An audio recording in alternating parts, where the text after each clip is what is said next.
I've been a journalist for about 25 years, and I was educated to lie, to betray, and not to tell the truth to the public. Not to tell the truth to the public. Not to tell the truth to the public.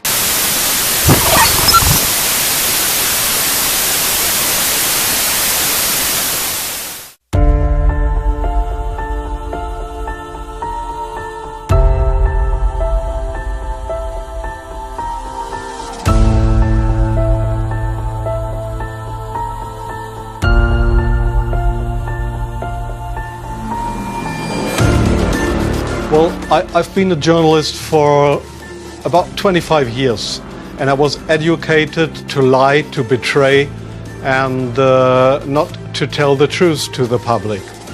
But seeing right now, within the last months, how the German and American media tries to bring war to the people in Europe, to bring war to Russia. This is a point of no return, and I'm going to stand up and say it is not right what I have done in the past, to manipulate people, to make propaganda against Russia, and it is not right what my colleagues do and have done in the past, because they are bribed to betray the people, not only in Germany, all over Europe. They are bribed to betray the people. They are bribed to betray the people. The reason writing this book was that I am very fearful of a new war in Europe, and I don't like to have this situation again, because war is never coming from itself. There is always people behind it to push for war. And this is not only politicians, this is journalists too. And I just have written in the book how we have betrayed in the past our readers just to push for war, and because I don't want this anymore. I'm fed up with this propaganda. We live in a banana republic and not in a democratic country where we have press freedom, where we have human rights. If you see the German media, especially my colleagues who day by day write against the Russians, who are in transatlantic organizations and who are supported by the United States to do so, well, people like me, I became an honorary citizen of the state of Oklahoma in the United States. Just why? Just because I write pro-American. I wrote pro-American. I was supported by the Central Intelligence Agency, by the CIA. Why? Because I should be pro-American. I'm fed up with it. I don't want to do it anymore. And so I've just written a book not to earn money. No, it will cause a lot of trouble for me, just to give the people in this country, in Germany, in Europe, and all over the world, just to give them a glimpse of a view what goes up behind the closed doors.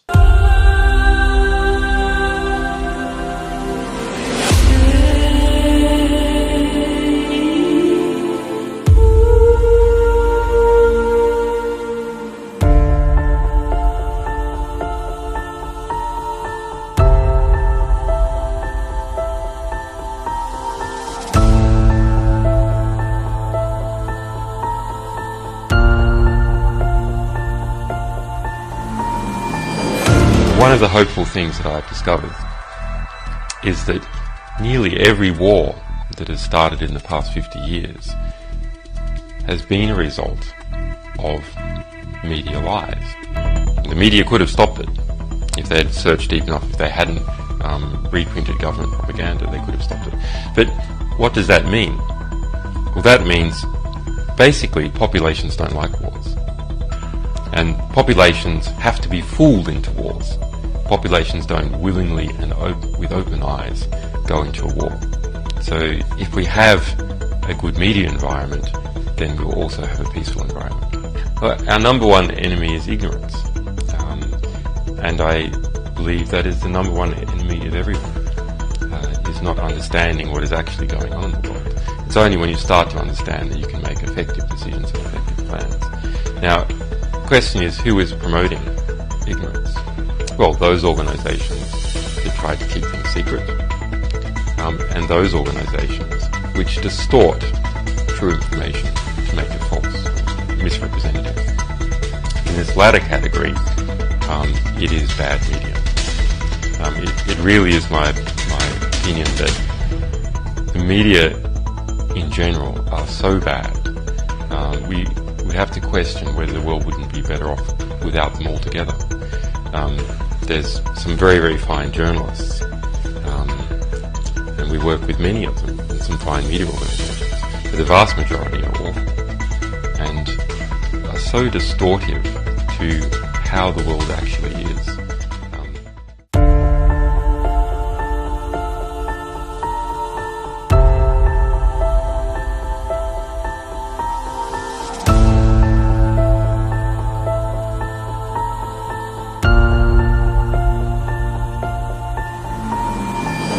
About my experience as being the crisis manager, the flu commissioner for Belgium, and highlighting the communication aspects there. And then you have one opportunity to do it right. I mean, day one is so important. In day one, you start your communication with the press, with the people, and you have to do it right. I mean, you have to go for one voice, one message. In Belgium, they chose to appoint a non-politician to do that. I mean, I have no party affiliations, and that makes things a little bit, at that time at least, a little bit easier, because you're not attacked politically, majority, minority.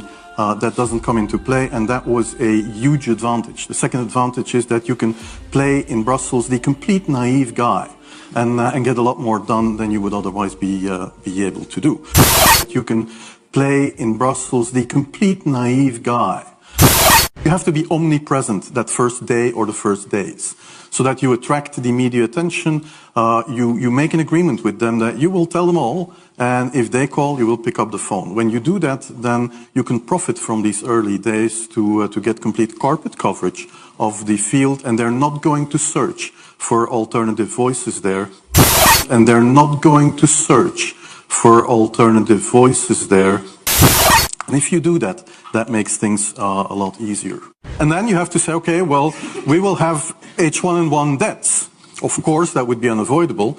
I used there Sir Donaldson's quote, where he said that in the UK, by the peak of the epidemic, 40 people would die per day at the end of the summer.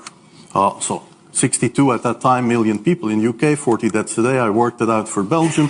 That would be 7 deaths a day at the peak of the epidemic. I used that in the media. I used there Sir Donaldson's quote.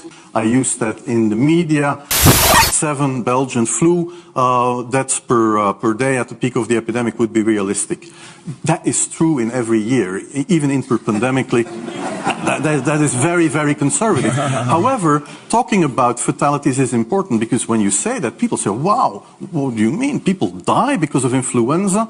And that was a necessary step to take. And then, of course, a couple of days later, you had the first H1N1 death in the country, and the scene was set and it was already talked about.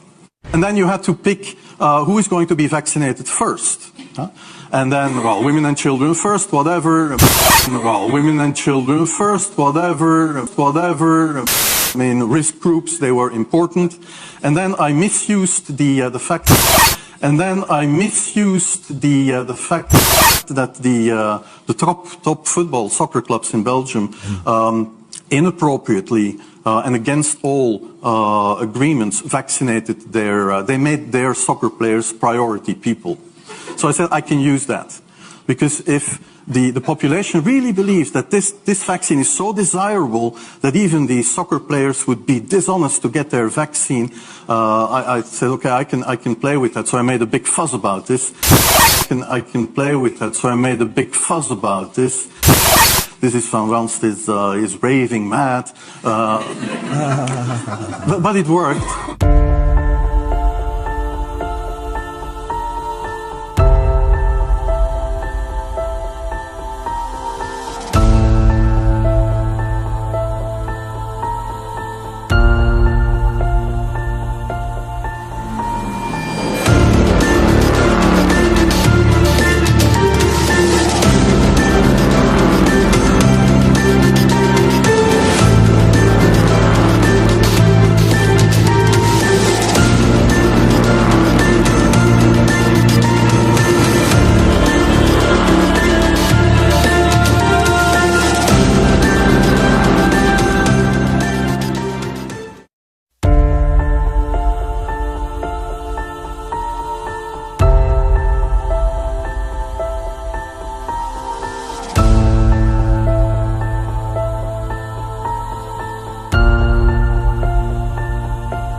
exactly. COVID, gangbusters are great at this, right? Which is why we constantly have the death toll on the side, which I have a major problem with, that we're tallying how many people die every day. Because I've even looked at it and be like, let's make it higher. Like, why isn't it high enough, today? Like, it would make our point better if it was higher. And I'm like, what am I rallying for? That's a problem. Yeah. That we're doing that, like this special red phone ring. Yeah. And they pick it up, and it's like the head of the network being like, there's nothing that you're doing right now that makes me want to stick. Put the numbers back up, because that's the most enticing thing that we have. So put it back up. So like things like that are constantly talked about. There's no such thing as unbiased news with any reporter on CNN. Okay. What they're actually doing is they're telling the person what to say. It's always like leading them in a direction before they even open their mouth. And the only people that we will let on the air, for the most part, are people that have a proven track record of taking the bait. And the only people that we will let on the air are people that have a proven track record of taking the bait.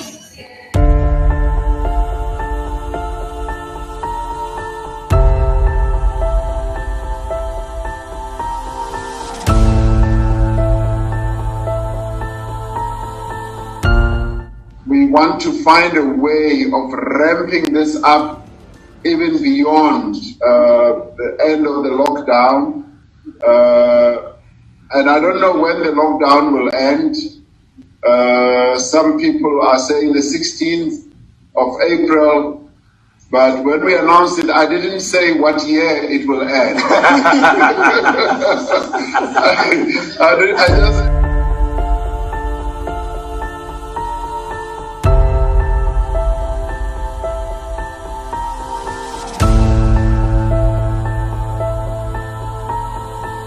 In een opwelling heb ik toen werd ik gebeld en in een opwelling heb ik wel gezegd, luister eens, we kunnen ook Wilders premier maken als je dat wilt, hè. Dus je doet het via ons voortaan. Ja, misschien moet je dit niet onthullen, maar dit is wel een beetje hoe het gaat. Luister eens, we kunnen ook Wilders premier maken als je dat wilt, hè. Dus je doet het via ons voortaan. Ja, misschien moet je dit niet onthullen, maar dit is wel een beetje hoe het gaat.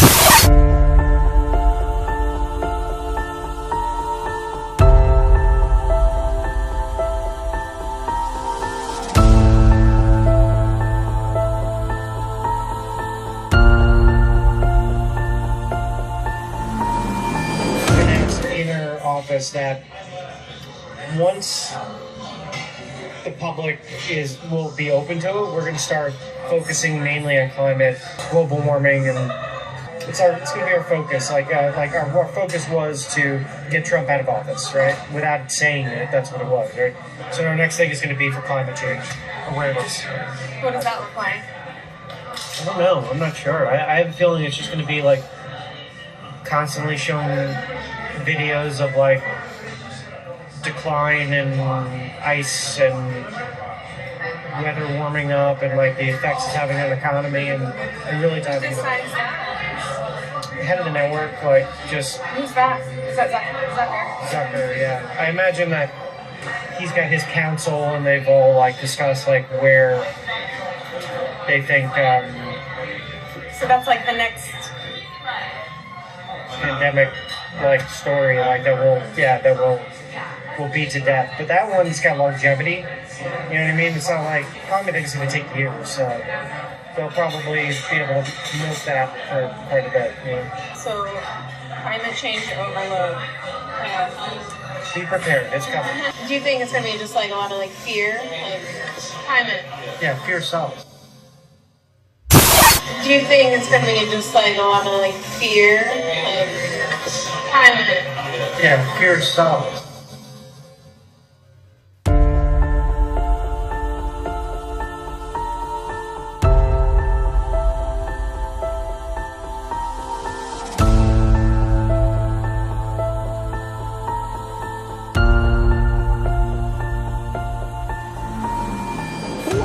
really shopping for this holiday season? It's okay. You can admit it if you've bought an item or 2 or 10 for yourself. Well, it's okay. You can admit it if you have bought an item or 2 or maybe 10 for yourself. It's okay. You can admit it. You've bought an item or 2 or 10 for yourself. It's okay. You can admit it if you bought an item or 2 or 10 for yourself. It's okay. You can admit it if you bought an item or 2 or 10 for yourself. It's okay. You can admit it if you've bought an item or 2 or 10 for yourself. It's okay. You can admit it, Todd.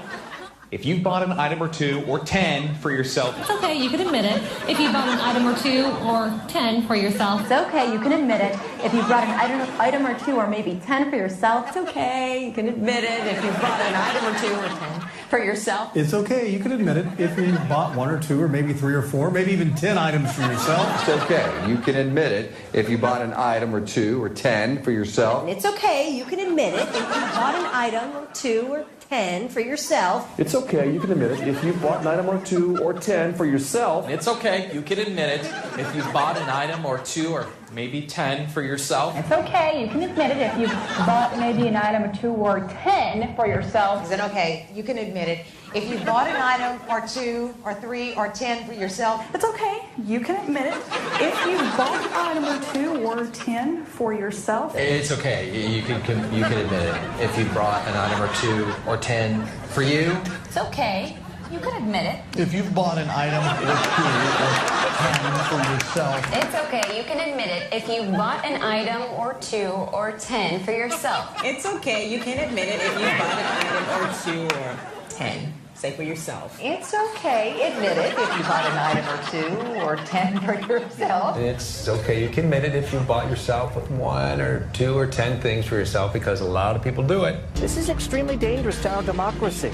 This is extremely dangerous to our democracy. This is extremely dangerous to our democracy. This is extremely dangerous to our democracy. This is extremely dangerous to our democracy. This is extremely dangerous to our democracy. This is extremely dangerous to our democracy. This is extremely dangerous to our democracy. This is extremely dangerous to our democracy. This is extremely dangerous to our democracy. This is extremely dangerous to our democracy. This is extremely dangerous to our democracy. This is extremely dangerous to our democracy.